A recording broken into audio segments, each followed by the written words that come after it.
Hello, and welcome to Then and Now. This episode was recorded before the murder of George Floyd and the wave of protests that have swept across the country and the world. However, our guest, Autry Museum curator Tyree Boyd-Pates, has spent most of his career addressing the very issues highlighted by the protests. In this episode, Tyree discusses his work in overcoming what he calls historical blind spots. In particular, how the telling of the history of the American West requires far more attention to the history of the Black experience. He shared with us the following message about the current moment. Quote, "As a response to and in solidarity with the movement for Black lives, the Autry's Collecting Community History Initiative will be assisting in collecting, cataloging, and preserving this moment of important civil rights history in real time. If you'd like to submit your voice, story, account, protest sign, and materials or images, we would love to include yours for future consideration for exhibitions and our permanent collection." End quote. You can refer to the link in our episode description for more details about their work. Thank you for listening, and we hope you enjoy this episode. Welcome to Then and Now, brought to you by the UCLA Luskin Center for History and Policy. We are dedicated to studying change in order to make change, linking knowledge of the past to the quest for a better future. Every week, we interview thought leaders, historians, researchers, and policymakers about what happened then and what that means for us now.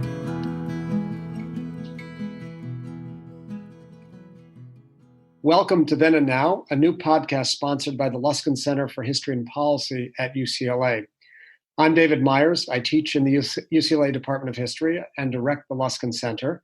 The goal of our center is to bring the past into conversation with the present, and in doing so, to understand how we got where we are so that we can imagine alternative and better futures. Our guest today is Tyree Boyd-Pates, Associate Curator at the Autry Museum of the American West and a good friend of the Luskin Center. Mr. Boyd-Pates was featured just recently on May 26th in a front-page story of the New York Times about a new Autry project that he is spearheading to collect objects, artifacts, and other markers of this most unusual moment in human history, that is the COVID-19 crisis. Welcome to you, Tyree, and congratulations on that piece in the New York Times. Thank you for the opportunity. I am so excited to be here with you, and thank you for that mention. It's very exciting times. Great. Well, we'll talk about the collecting project a little bit later, but I'd love to know how the Times piece came about, and if you could give us some sense of the impact that it has had so far. Yes. Well, yesterday, the New York Times wrote about the Autry's Collecting Community History Initiative collecting in the West during COVID-19. And in just a short period of time, we've seen a visibility that one could only dream of relating to public history. The impetus for this project really stems from epidemiological conversations that we were having internally. And it is a offshoot of those conversations and a project within the curatorial team. And sure enough, we felt it would be timely, but we weren't anticipating the visibility that comes, in fact, with a large publication like the Times. So did the New York Times did the Times just pick up the phone and reach out to you? Yeah, yes. In fact, they did. I believe the ingenuity of our communications team at the Autry, shout out to Keisha Rains in particular, pitched the story to several outlets, but it was picked up, and we were working on the story over the course of the month of May, and we were able to include voices of not only myself, but those who are within the archive, but also a very esteemed scholars and historians throughout the country, particularly Dr. Brenda Stevenson of UCLA. And we were able to just have a very open dialogue about the ways in which history should include all voices at the table, especially during a pandemic such as this. Mm-hmm. Okay, as I said, we definitely want to talk about this. And really how you plan to address the COVID crisis with a much wider lens than perhaps has been used in past pandemics and epidemics, and more fully how you imagine your role at the Autry. But let's maybe step back and delve into the then portion of our show and tell us how you came to the work of museum curation. What was your path to the world of museums and history? Oh, thank you very much. Well, for me, my love for history started at a very young age, as I believe it probably does for many historians. Had it not been for my grandmother, who kept, you know, uh, manuscripts and novels and memoirs of African American history and historians in the house, I don't think I would have been uh, privy to nor exposed to the richness of that aspect of American history. And she not only just kept me and my siblings surrounded by books, but she often took us to cultural centers throughout the city of Los Angeles, where I was born and raised. She took us particularly to the California African American Museum, where she exposed me in third, fourth, and fifth grade to the richness of the African American experience in the United States. And from there, it was germinated, and it surely wasn't. It was being watered throughout the subsequent years of my adolescence, but it would be through my exposure to a service trip in South Africa that really broadened my ideas of the ways in which the Black experience could be told and retold in authentic ways. And I dedicated my life to finding out ways to do that. And from there, after I received my bachelor's from Cal State Bakersfield, which was in communications with an emphasis in public relations and a minor in African American studies, I pivoted and decided to go into to study the Africana Studies or Pan-African Studies at Temple University in Philadelphia. While there, I was able to take classes alongside not only an esteemed faculty, but esteemed future doctoral students within the discipline of African American Studies and African American history. And that is where I cut my teeth. And out of that, after receiving my master's, I came to Los Angeles in 2014 and decided that I wanted to take the route of becoming a public intellectual or a public historian now, to be able to speak directly to the African American experience, but from a millennial vantage point. And I did that for several years, then had an opportunity to join in a lecturing capacity at Cal State Dominguez Hills, where I was teaching in the Africana Studies department, and then parlayed that experience finally into museums, particularly at the California African American Museum, where I was the history curator and public program manager. So it sounds like CAM, the California African American Museum, played very cyclical. Yeah, played a really important role for you as a young kid in sort of capturing your attention and introducing you to the historical experience of African Americans in ways that spoke to you and would echo later in your life. Would you say that experience with CAM was decisive in sort of forging your own historical imagination?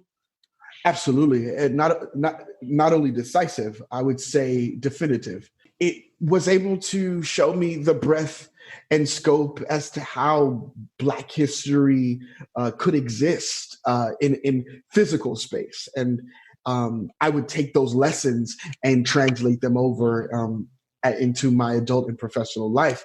I also believe that it was able to add more meat to the proverbial skeleton my grandmother was attempting to draw for me as a child at home by providing a political education that may not have been reinforced within my classrooms as a youth. And so the California African American Museum did both. It brought not only a formal education, but a political education that was directly inspired by social movements that were interwoven into the American experience for Black Americans. Mm-hmm. And then what was it like to come back to CAM, which I'm sure you had visited many times in between, Yes. as a professional? It was a beautiful homecoming, if you will.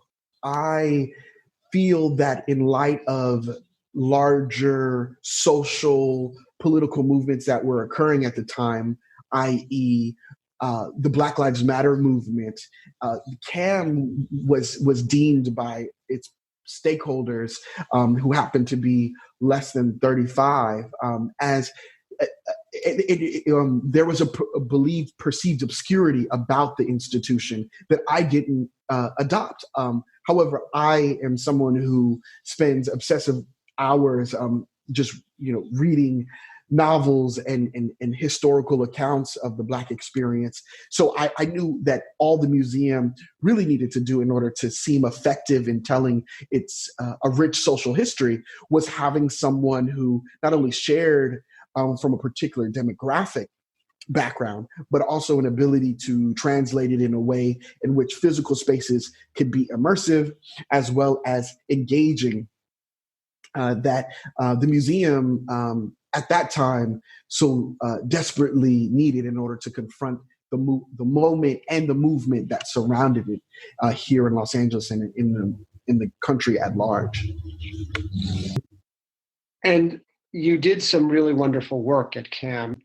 We first met when I came to see the show No Justice, No Peace, LA 1992, which was a 25-year retrospective on the LA uprising.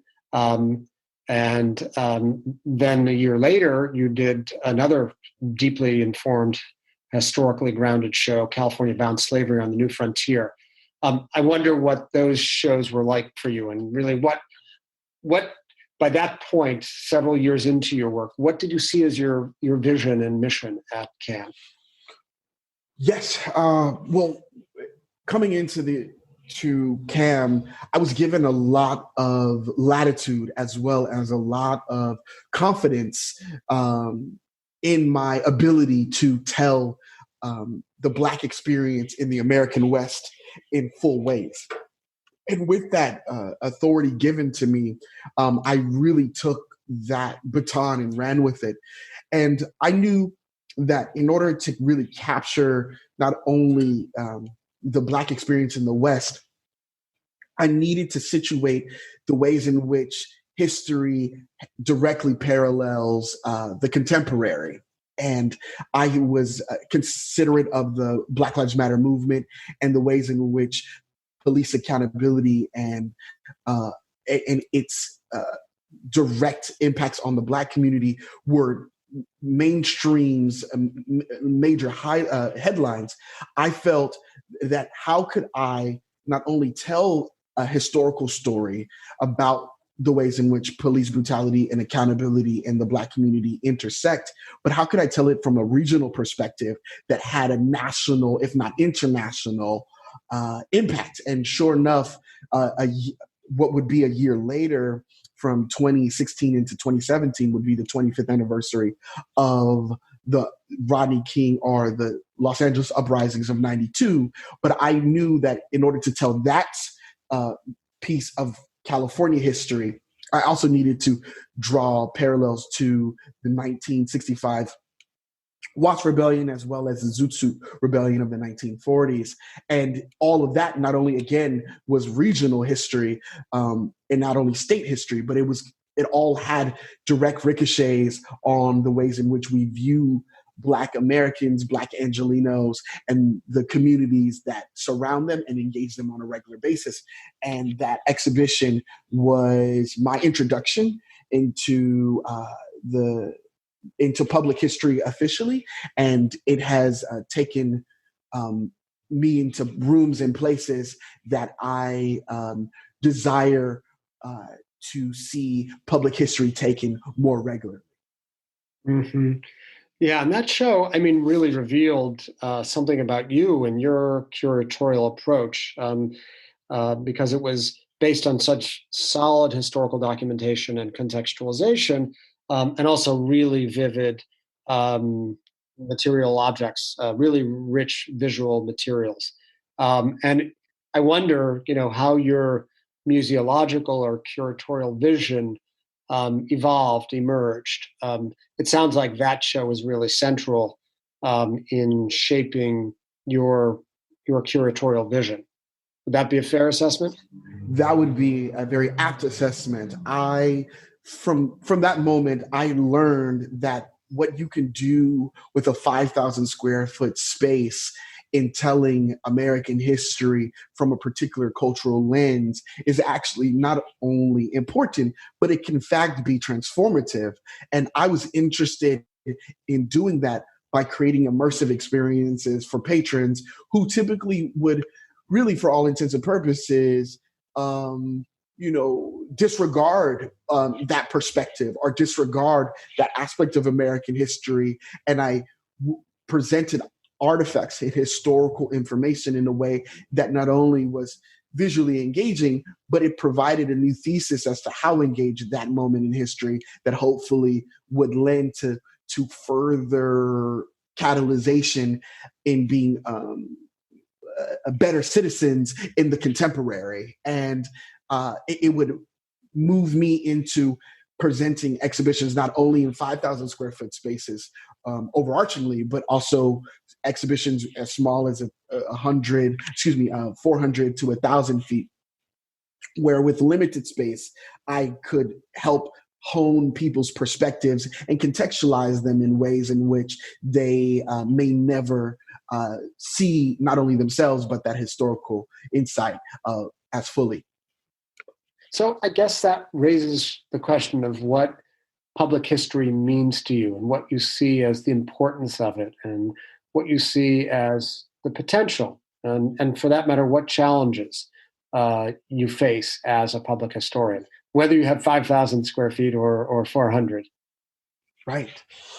I think the approach that I take to public history offers anyone who also sees himself or desires to get into the field with the ripeness of opportunity that is in front of us. I believe that, especially in light of political administrations where historical fact is up for question, we as public historians have a duty, a civic duty, to provide historical context where traditionally it's been or in this moment it's marginalized and really suppressed at all costs. And I take that mantle very seriously and hope to offer in some form of representation to the next generation of public historians who desire to use museums as a platform in order to do so.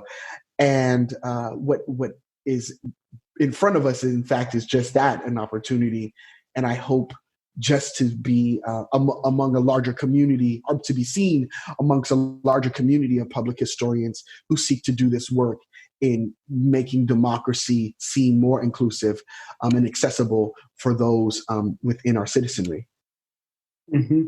And I wonder if you, as a curator and historian, believe that your task includes not just getting history right, but also a certain ethical obligation to not just make history accurate and accessible, but to correct injustices of the past. Do you see that as part of your mission as a public historian, as a curator?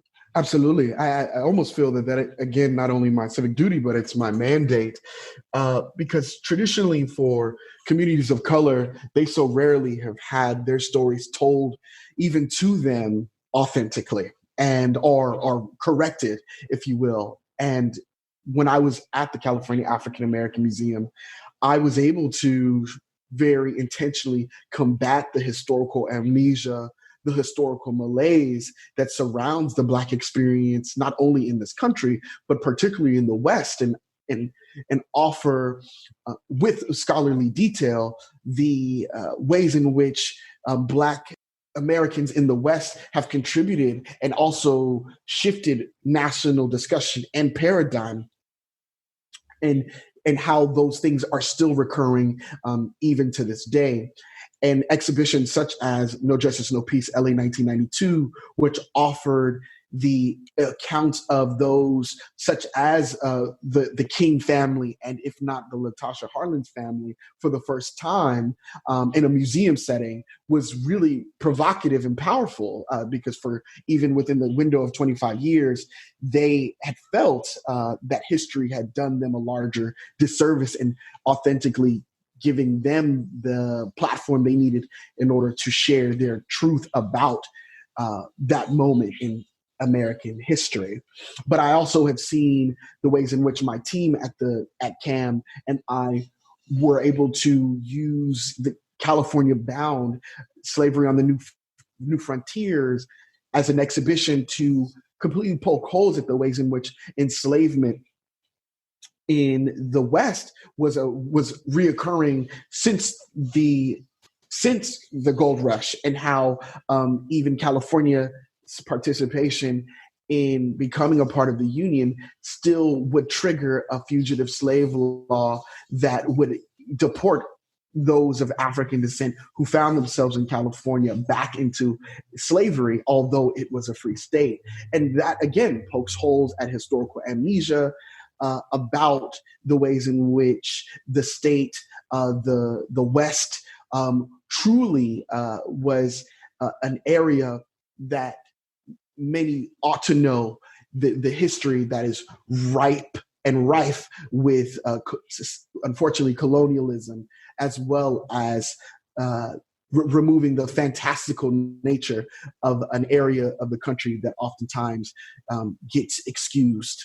So I wanted to speak directly to that, and fortunately, we were successful on many fronts as a team. Mm-hmm. I'm just curious about your language. What was colonial? How would you define the colonial project? In that setting? Of course. That exhibition in particular discussed the ways in which the Louisiana Purchase would trigger manifest destiny and Western expansion which would therefore trigger the ways in which the gold rush would create a boom, impacting not only those of African descent, but those of Latin descent in South America, as well as those who are of Asian descent too. And so the ways in which all of these things inform California's formation, the borders that surround it, and who benefits from this new frontier, quote unquote, was a pleasure to be able to offer. And also to collaborate with scholars such as Stacey L. Smith, whose work substantiated that exhibition, was really a rich experience. Because to add to the conversation, Dr. Myers, is that all of the exhibitions that we presented as a team at CAM were undergirded and substantiated by scholarship that is readily available and accessible. And we found great pride in bringing what often is seen to be as discussions or academic conversations in this proverbial ivory tower to areas in Los Angeles or areas in the state where traditionally communities of color don't have or don't know how accessible this information is. And so we just brought life, we brought color, we brought visual representation to the academic rigor and research that these scholars like Stacey L. Smith and Brenda Stevenson and so many others bring to their work every day. Right. So it sounds like your task has been to uncover blind spots, to combat amnesia, to challenge received wisdom that excludes from the historical canvas significant communities, to reclaim the voices of those who have not yet been adequately represented relative to their importance in the picture. And I'm wondering, in particular, if you could say more about the Black experience in the West, which is where much of your work has landed. And in particular, in what ways is the Black experience in the West distinctive, different from Black experiences elsewhere in the country? In what ways do we benefit from observing the history of the Black experience from West to East rather than from East to West or from South to North? In this case, from West to East.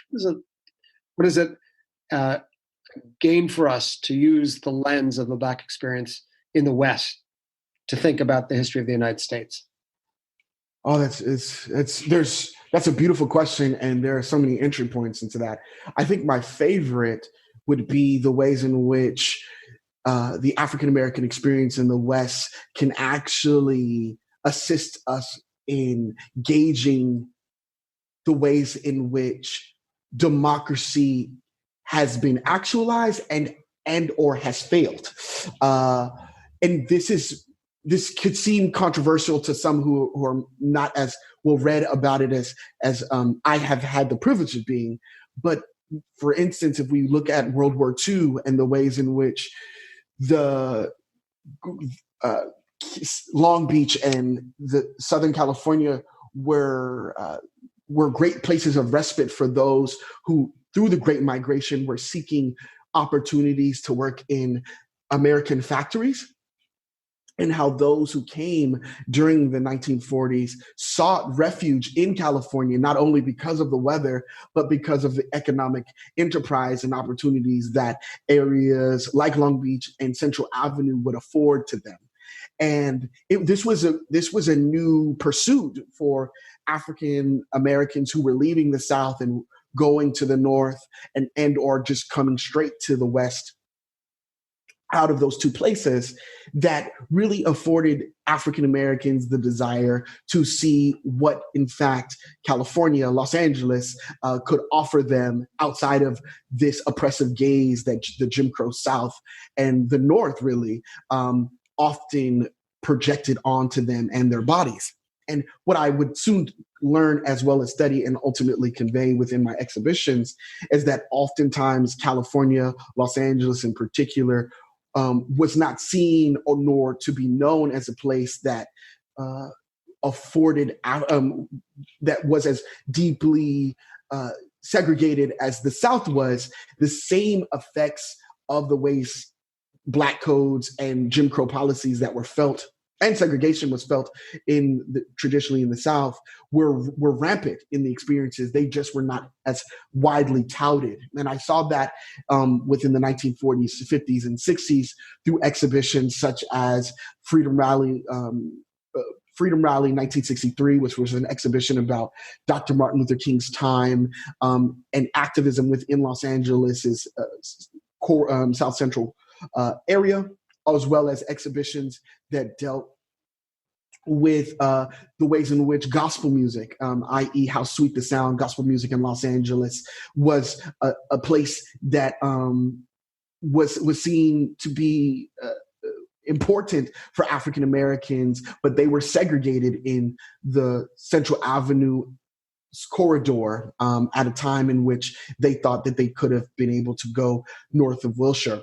And all of these experiences have shown me that not only is California worthy of further analysis through cultural lenses, but it often explains how many of the gains, if not the successes, that individual African Americans may feel, whether it be through Hollywood and entertainment, may not always translate directly into the collective, whether it be in areas such as Los Angeles and the North, like Oakland and the like. And so exploring that was a great service that I was able to delve myself into, but I'm also see its direct impacts in, countering the ways in which amnesia has lulled many to sleep. So would you say that California and Los Angeles are different or not very different from the South, from Chicago, from the East Coast in terms of the structures of segregation and oppression and the persistence of racism? I would say that, I've been told by many who I've received oral histories from, that it's just a different brand of racism, where the South and the North, where the South would be more overt, the North and the West structurally could be more covert in the ways in which racism is enacted, whether it be through housing discrimination or access to education. African Americans from all sides of the country have been able to relay, not only in academic settings, but in casual ones, just the ways in which they've seen racism rear its ugly head in their own individual experiences.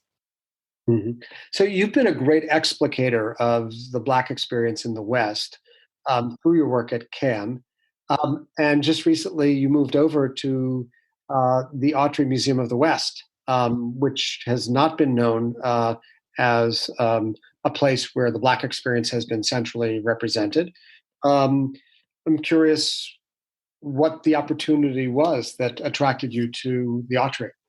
Thank you for that question. What had initially attracted me to the Autry was the ways in which I viewed my work within public history and the tradition that I feel that I'm a part of.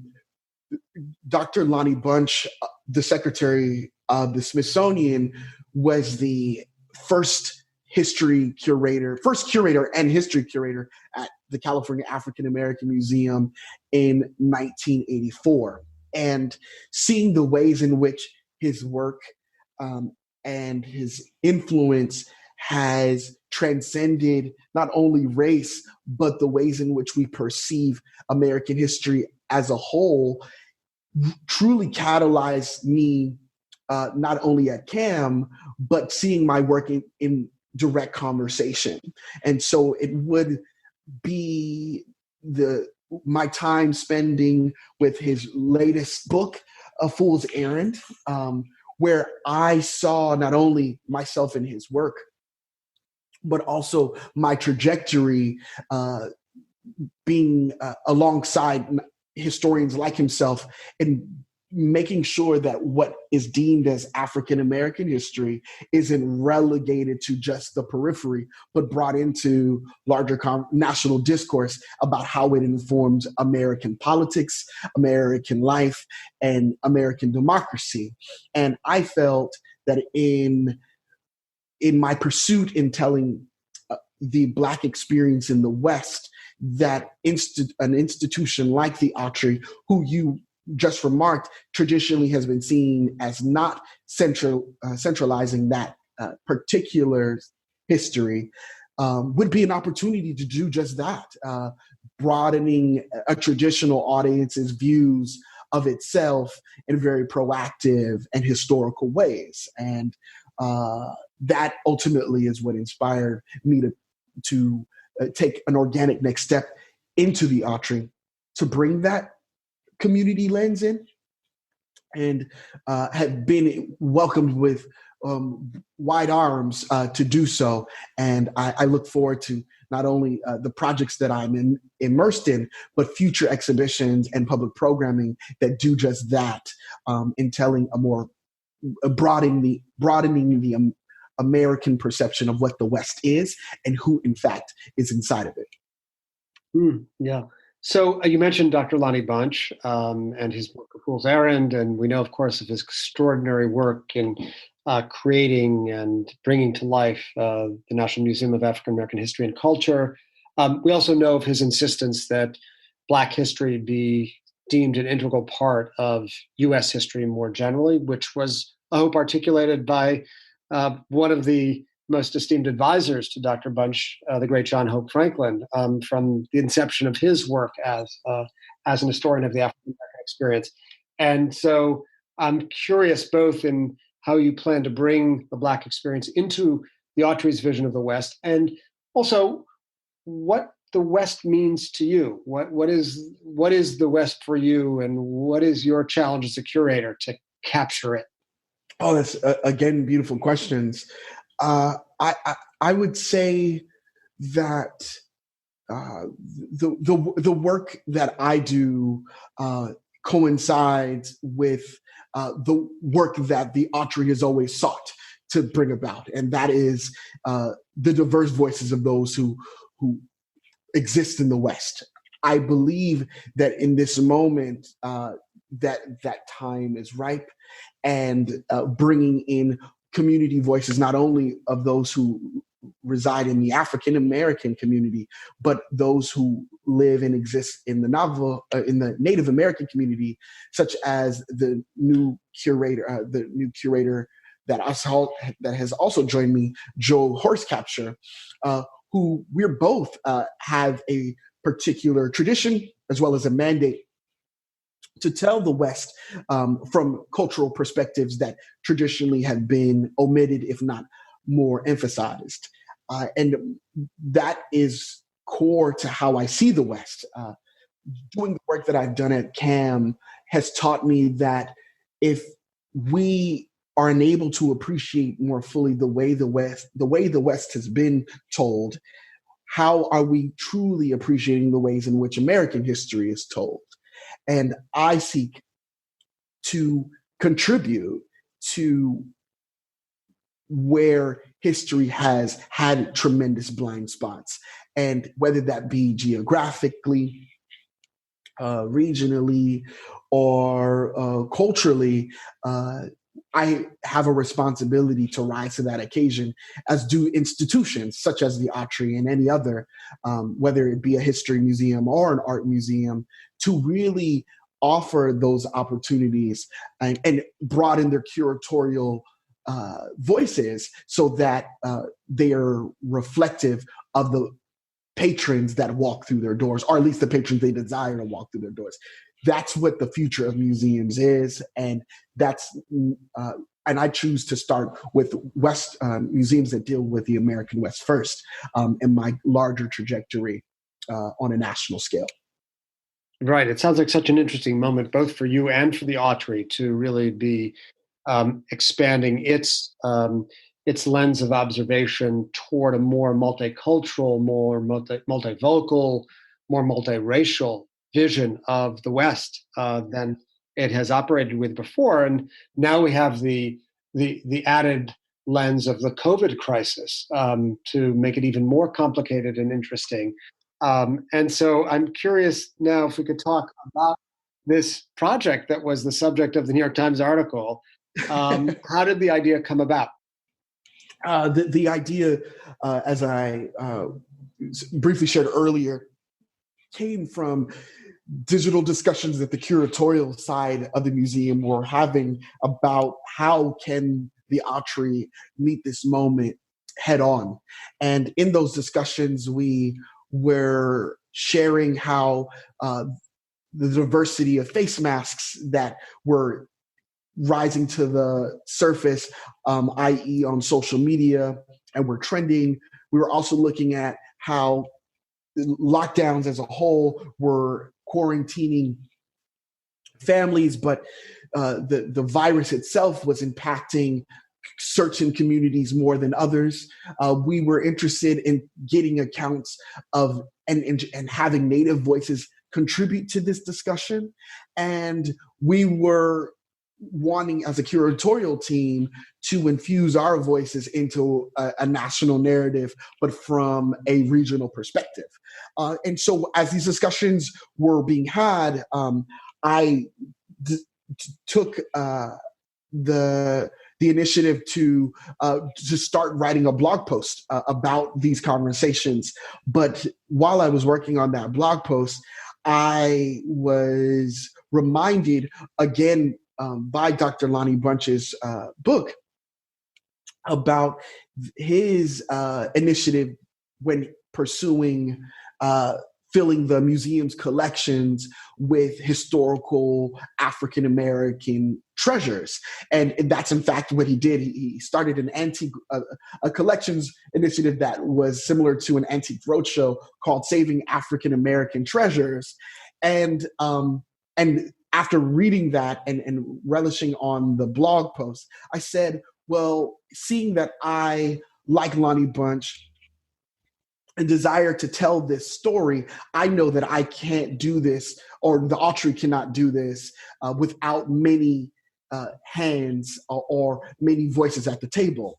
And so seeing that we have physical limitations in building a relationship with our audience, why not have them contribute in a very similar fashion to a digital repository or a digital funnel where we can capture not only their stories, their home recipes, and images of their face masks, but these accounts that will be so integral to telling future generations about COVID-19 in really robust ways.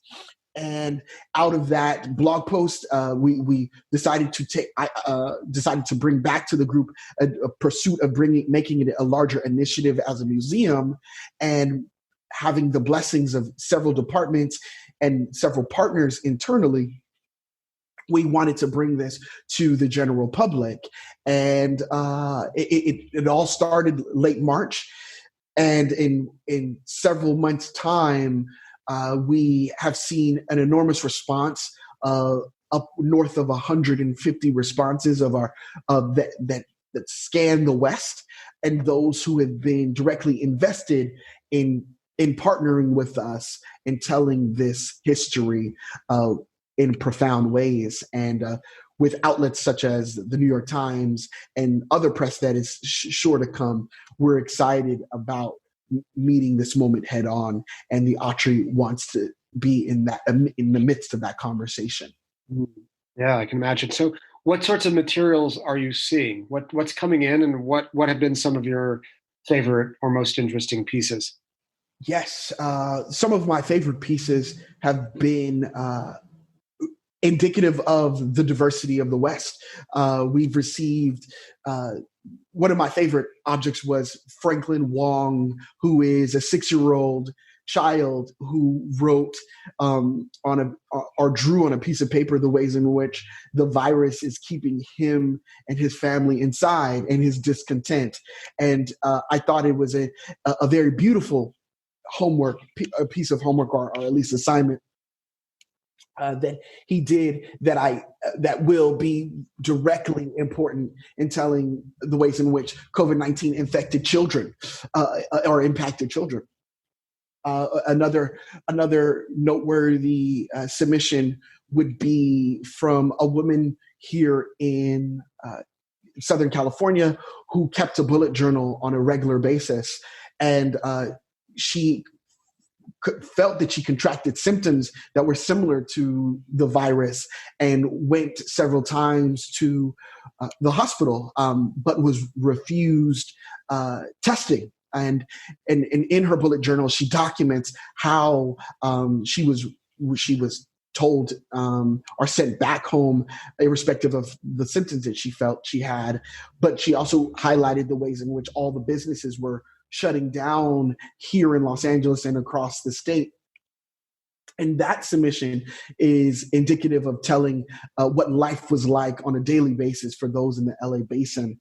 We've also received submissions from New Mexico to Texas to Utah of a diversity of face masks that relate to families' ingenuity as well as cultural creativity, that we are excited to have as submissions, as well as the creative stories about how families in the Armenian community here in Los Angeles are seeking to still create rites of passage for their daughters that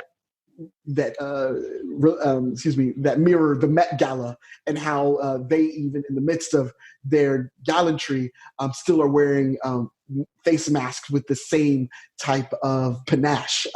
And so all of these community submissions and community voices are how the Autry view the museum experience as a whole. It's what I believe many historians or public historians feel is going to be the future, which is community curation, where communities are involved in the curatorial process and have direct investment in the telling of their stories, that I believe will really show how the American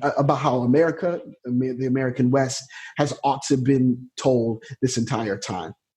So it's interesting because the project you're embarked on now both relates to the present, meaning collecting objects that reflect experiences now and that speak to the range of different peoples affected by the COVID crisis. But you're also at the same time really preparing the way for a future exhibition, kind of historical retrospective on the COVID crisis.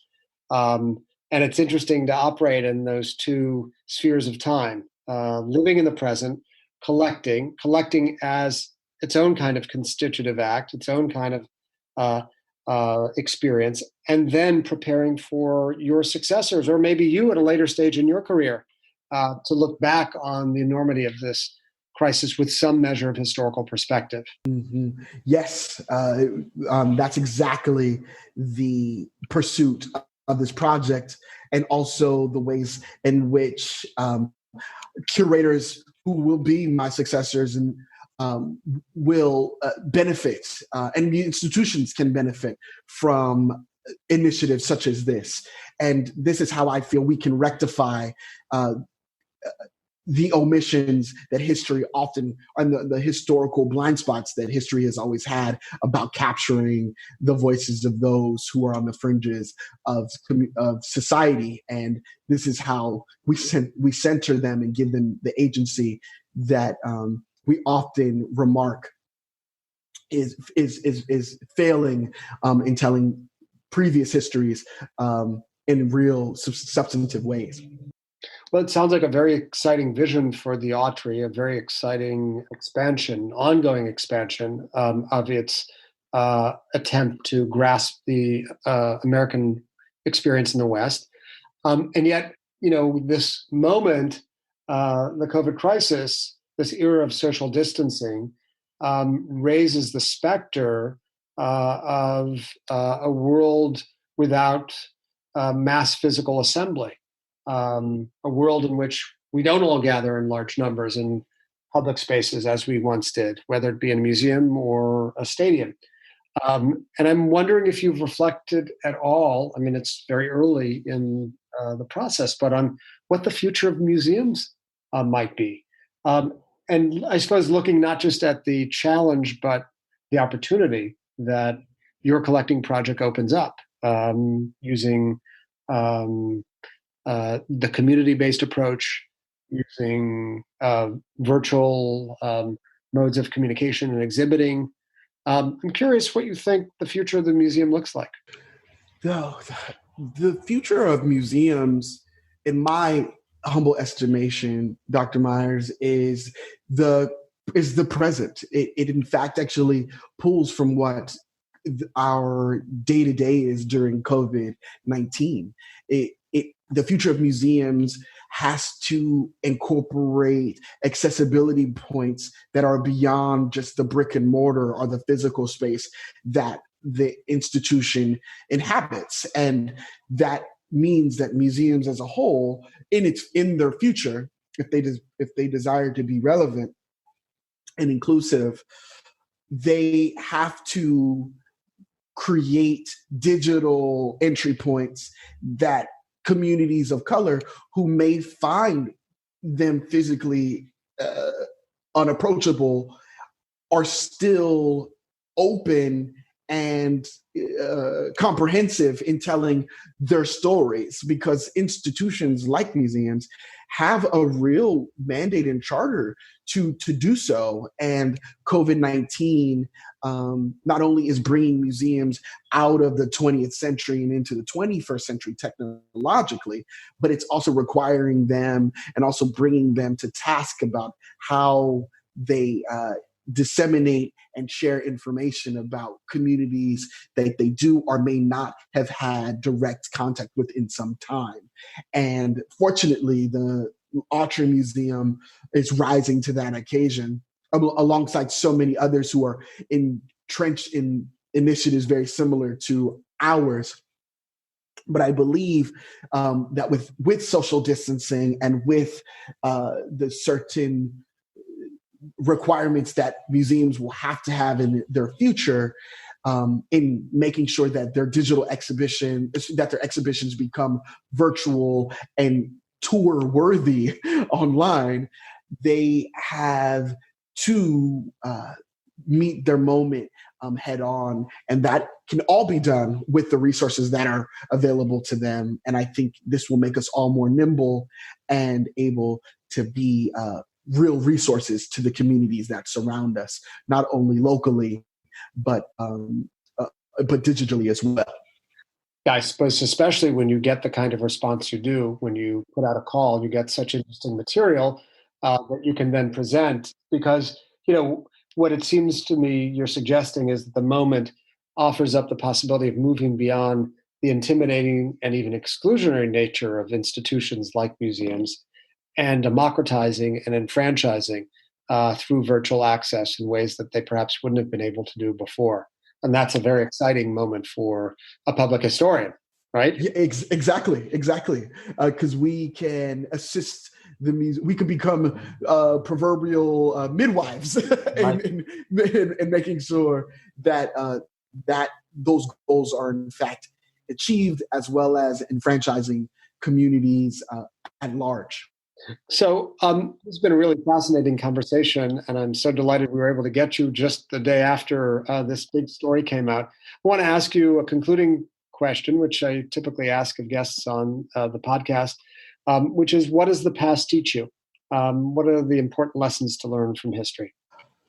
That's a fantastic question, Dr. Myers. And for me, I am often thinking about it. And it reminds me of a quote that sits near me where James Baldwin once said that the great force of history comes from the fact that we carry it within us and are consciously or unconsciously controlled by it in many ways. And history is literally present in all that we do.